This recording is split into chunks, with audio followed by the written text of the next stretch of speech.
Hey guys, MBG here again. This time we're taking a look at the new Orc Big Mech with Shokk attack gun.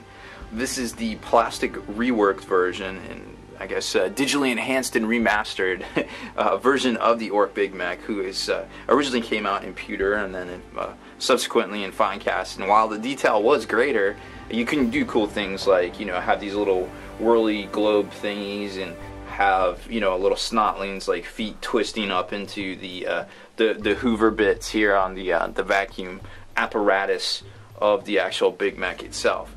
I have to admit, this is, you know, it's a classic kit. I guess we could say classic now. It's been out for at least what, 5 years or so.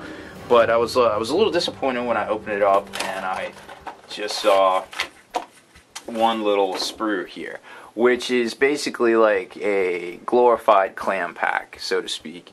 And with a price tag of $37, it's I don't know, it's a hard pill to swallow in my opinion. I mean, like I said, the detail is phenomenal. I mean, it's got all sorts of bits and bobs and things that you just can't do in the conventional material that they've used in the past. You know, I mean, just looking at it, you can see these things here, and the little snotling that's getting sucked into the little vacuum cleaner thing right there. But you know, that being said, it's I mean, you get something like this, almost like this, in the starters, in the starter sets that have been coming out, and I don't know. It's just it's a little disappointing in my opinion. Now, granted, there's plenty of room for a conversion opportunity here. You can switch out, you know, the heads, some of the stuff on the actual weapon itself.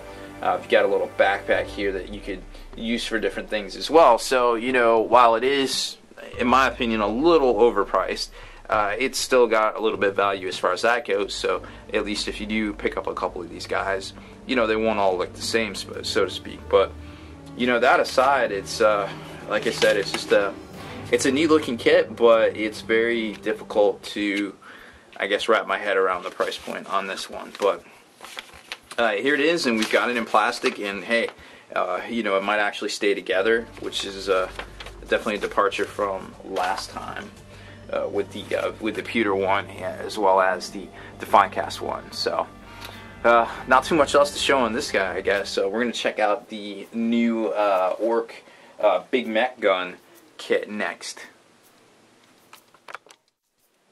Okay, so here's the new Orc Big Mech Gun, which, as you can probably see and have read the rumors about, it's basically their artillery piece, and there's a couple of different ones, and it also comes with 5 Gretchen crew, which is really neat. I mean, these things hit on 4s because they got the Gretchen, but you know, it's still interesting to see some new models in here. Its price point is $46, which, you know, I guess, you know, from the outside I could kind of see it, but the fact that you can feel these things in 5s makes it a little difficult to swallow, I suppose. But that being said, it's an excellent looking kit. I mean, even just from the interior, the exterior of the box, you can tell all sorts of different options that you have, from, you know, the bubble chucker to the tractor cannon to the heavy gun. It just basically doesn't have the cannon, which I guess we don't have the cannon anymore. So let's kind of take a look at it here. So we've got the 2 sprues of the actual kit itself, which you can kind of see right here. And let's get in a little close here. There we go. Just to focus on this one. Well, let's take a look at the instructions first, because that's basically going to show us how this works. And my biggest question, and I'm sure a lot of you out there as well share the same question on your mind, is, you know, can I make it so that I can interchange out the weapons? And the answer is kind of. What happens is there's the actual chassis itself to the artillery piece, which is basically like the weapon wheels and the armor plating and things like that, and then you have the actual piece in the middle that all of the little guns and things go on, which it looks like it's mostly slotted, and some of it can be interchanged. So here's the actual chassis assembly, like I said, with the kind of the faux buggy front with the wheels. And the wheels are interesting because they're kind of smashed down, so it doesn't have an arc. It just kind of like sits. And then you've got the weapon cowls, or armor plating, whichever you want to call it. and then the actual body assembly itself right here, which you can kind of see. Then what's neat about it is that it has this thing that they call the cannon. It just assembles all together, and the mount. And then what happens is you actually take and you put the different pieces that you're going to want right over top of it. So like you got the custom mega cannon, so the pieces clamp right on, and you can see the little styrations right there where it actually locks into the grooves. Then you've got the bubble chucker as well that locks in at the first groove, and then you've got the little weapon assembly power thingamabobber. I guess that's where they keep all their bubbles, right on the top. So that kind of locks in. Now it looks like these might be slotted, so you can just kind of pull and pluck, so to speak, or peg, and I don't even know what you want to call that. But it looks like you can do it. And then you've got the what is this? The smash gun, of course, and that just kind of locks into the tip itself. It doesn't actually lock in over one of the rungs.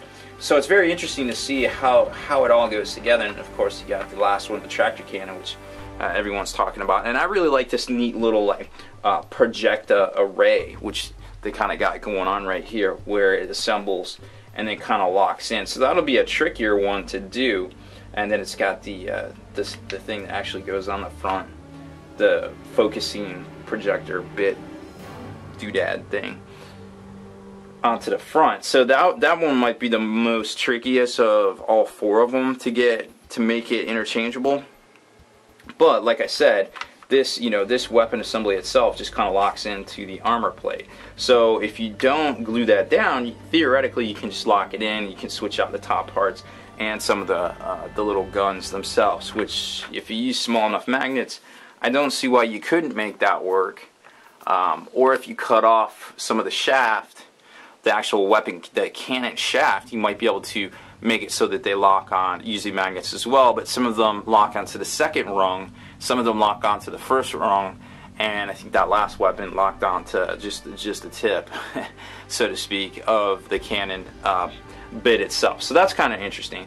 So here's the actual bits on the sprue itself here, and we can kind of take a look. Here's the wheels, and like I was saying, they kind of have that little smush to them, so it lies flat, like basically like the cannon would kind of sink into the ground itself. Here's the actual mount for the cannon, which is going to be on the other sprue. Here's the axle for the wheels and some of the different gobs and things that actually lock in for the weapons to, I guess, accessorize the barrel, so to speak.